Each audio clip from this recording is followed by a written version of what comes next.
and welcome back to the Hawkesbury News Roundup. I'm Josh, and I'll be taking you through the most important news from our area lately. So without further ado, let's begin.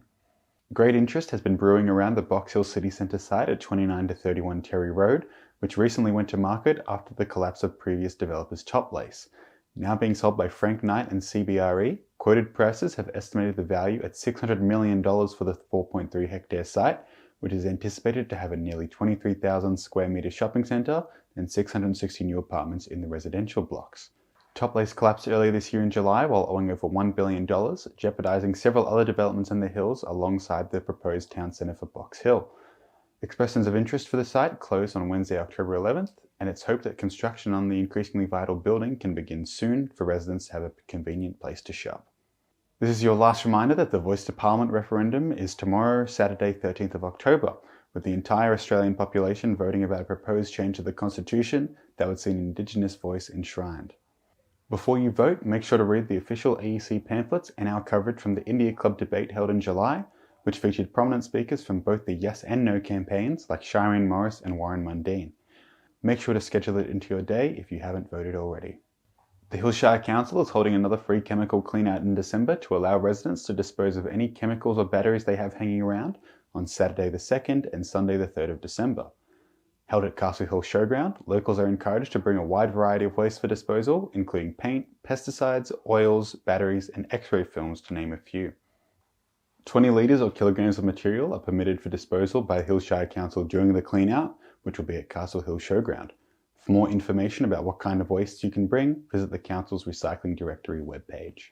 Prepare your gardening gloves and green thumbs for Greater Sydney Landcare's tree planting in Bilpin on Saturday 28th of October.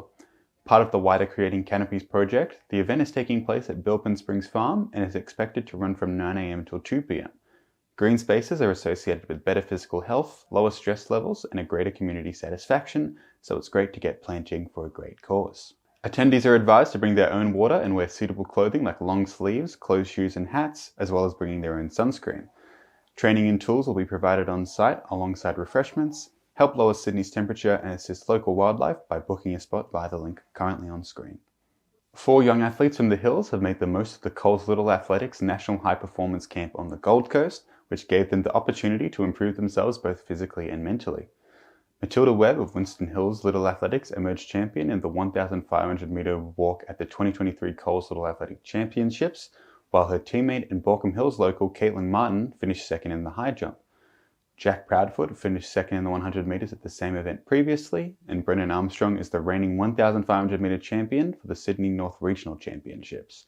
The athletes were chosen for their exceptional performances and supported by former Australian sports stars through training, workshops and social activities. The camps are a fantastic way for rising stars to develop themselves. Be on the lookout for Matilda, Caitlin, Jack and Brendan in the coming years.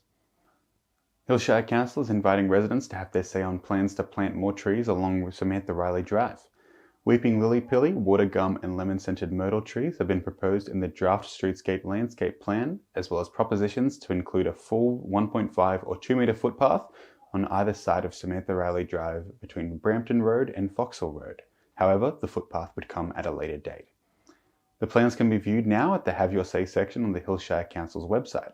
The works are expected to be completed in April 2025, following the public exhibition period and the review of all submissions by residents.